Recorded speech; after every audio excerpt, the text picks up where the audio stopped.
실밥이 뜯어진 운동화, 지퍼가 고장난 검은 가방, 그리고 색바랜 옷.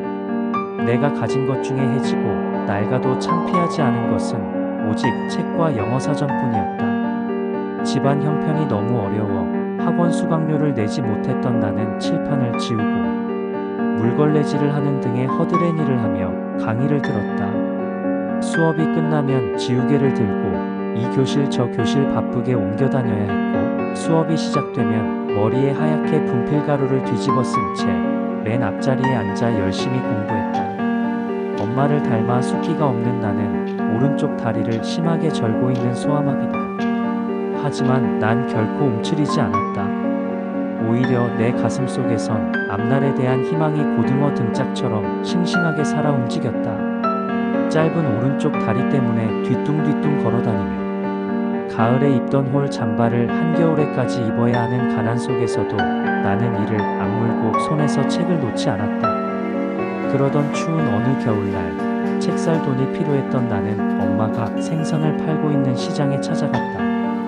그런데 몇 걸음 뒤에서 엄마의 모습을 바라보다가 차마 더 이상 엄마에게 다가가지 못하고 눈물을 참으며 그냥 돌아서야 했다.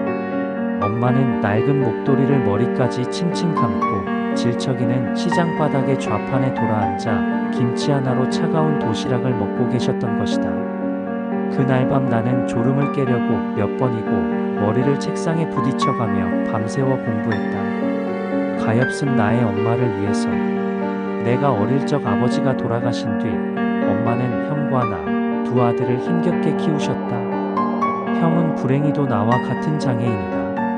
중증 뇌성마비인 형은 심한 언어장애 때문에 말 한마디를 하려면 얼굴 전체가 뒤틀려 무서운 느낌마저 들 정도이다.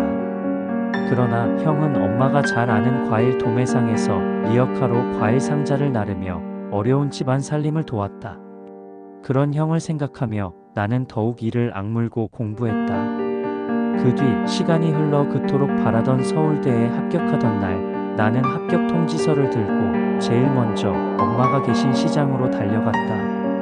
그날도 엄마는 좌판을 등지고 앉아 꾸역꾸역 찬밥을 드시고 있었다. 그때 나는 엄마에게 다가가 등 뒤에서 엄마의 지친 어깨를 힘껏 안아드렸다. 엄마, 나 합격했어. 나는 눈물 때문에 더 이상 엄마의 얼굴을 볼 수 없었다.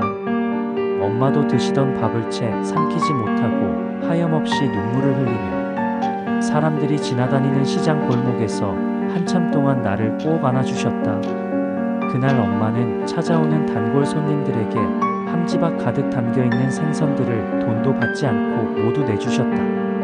그리고 형은 자신이 끌고 다니는 리어카에 나를 태운 뒤 입고 있던 잠바를 벗어 내게 입혀주고는 알아들을 수도 없는 말로 나를 자랑하며 시장을 몇 바퀴나 돌았다. 그때 나는 시퍼렇게 얼어있던 형의 얼굴에서 기쁨의 눈물이 흘러내리는 것을 보았다. 그날 저녁 시장 한 구석에 있는 순대국밥집에서 우리 가족 셋은 오랜만에 함께 밥을 먹었다. 엄마는 지나간 모진 세월에 슬픔이 북받치셨는지 국밥 한 그릇을 다 들지 못하셨다. 그저 색바랜 국방색 전대로 눈물만 찍으며 돌아가신 아버지 얘기를 꺼냈다. 너희 아버지가 살아있다면 기뻐했을 텐데 너희들은 아버지를 이해해야 한다. 원래 심성은 고운 분이다. 그토록 모질게 엄마를 때릴 만큼 독한 사람은 아니었어. 계속되는 사업 실패와 지겨운 가난 때문에 매일 술로 사셨던 거야. 그리고 할 말은 아니지만 하나도 아닌 둘씩이나 몸이 성취하는 자식을 둔 애비 심정이 오죽했겠니? 내일은 아침 일찍 아버지께 가봐야겠다. 가서 이 기쁜 소식을 얼른 알려야지. 내가 어릴 때 부모님은 자주 다투셨는데 늘 술에 취해 있던 아버지는 하루가 멀다 하고 우리들 앞에서 엄마를 때렸다. 그러다가 하루 종일 겨울비가 내리던 어느 날 아버지는 아내와 자식들에 대한 죄책감으로 유서 한 장만 달랑 남긴 채 끝내 세상을 버리고 말았다. 고등학교 졸업식 날 나는 우등상을 받기 위해 단상 위로 올라가다가 중심이 흔들리는 바람에 그만 계단 중간에서 넘어져 바닥으로 떨어졌다. 움직이지 못할 만큼 온몸이 아팠다.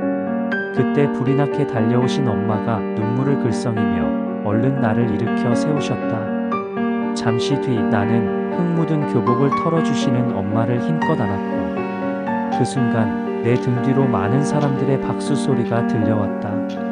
새벽부터 늦은 밤까지 도서관에서 공부하다가 컵라면으로 배를 채우기 위해 매점에 들렀는데 여학생들이 여럿 앉아 있었다. 그날따라 절룩거리며 그들 앞을 걸어갈 자신이 없었다. 구석에 앉아 컵라면을 먹고 있는 내 모습이 측은해 보일까봐. 그래서 혹시 나도 모르게 눈물이 나올까봐 주머니 속에 동전만 만지작거리다가 그냥 열람실로 돌아왔다. 그리곤 흰 연습장 위에 이렇게 적었다. 어둠은 내릴 것이다. 그러나 나는 그 어둠에서 다시 밝아질 것이다. 이제 내게 남은 건 굽이굽이 고개 넘어 풀꽃과 함께 누워 계신 내 아버지를 용서하고 지루한 어둠 속에서도 꽃등처럼 환히 나를 깨워준 엄마와 형에게 사랑을 되갚는 일이다. 지금 형은 집안일을 도우면서 대학 진학을 목표로 열심히 공부하고 있다.